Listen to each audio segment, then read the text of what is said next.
jartzen dira bata bestearen kontran, modu honetan, bale? Eta lehenengoa jarriko dugu erpurua hementxe, bale? Holaxe, helduko dugu beste erakuslearekin horrela, bai? Eta orain, sartzen dugu beste goiara, justo parean ondo geratu behar du, bale? Eta behatzakin heldu. Eta tartetxo hori uzten badegu, lortuko dugu perkusio hau. Bueno, hasi egingo gara oinarrizko erritmo batekin, bale? Bat, bi, hiru.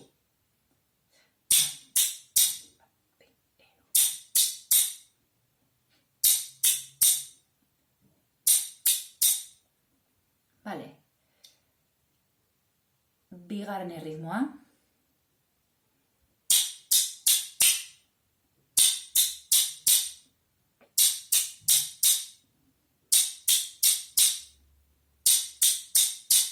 Bale, hurrengoa, hirugarrena.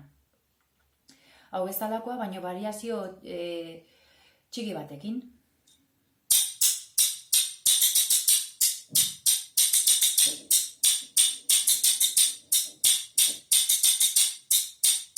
Beste soinu bat sartuko dugu, zabaltzen dugu eskua modu honetan, eta orain zirristratu egingo dugu goiti bera.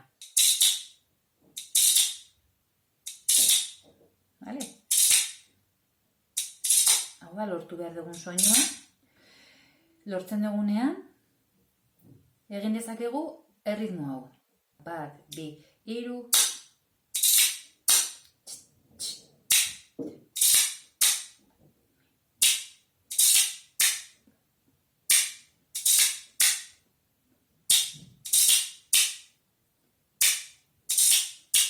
Bale, eta hemen ere bai, variazio hau egin dezakegu leno egin dugun bezala.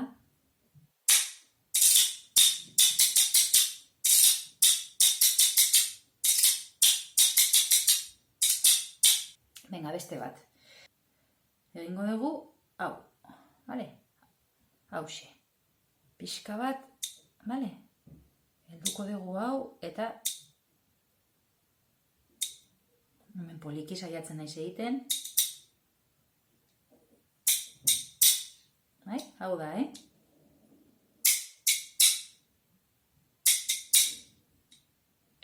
hasierako hau, bat, biru, bat, bat, biru, bat, bat, biru, bat, azkenengo batean sartuko dugu, hau egingo dugu.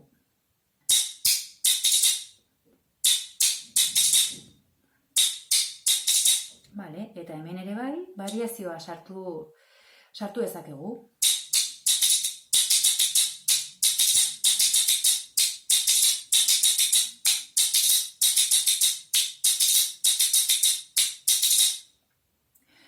Eta kombinatu dezakegu esku zabala jartzearen hau, eta baita ere, ez dakit, pintza hau baita ere.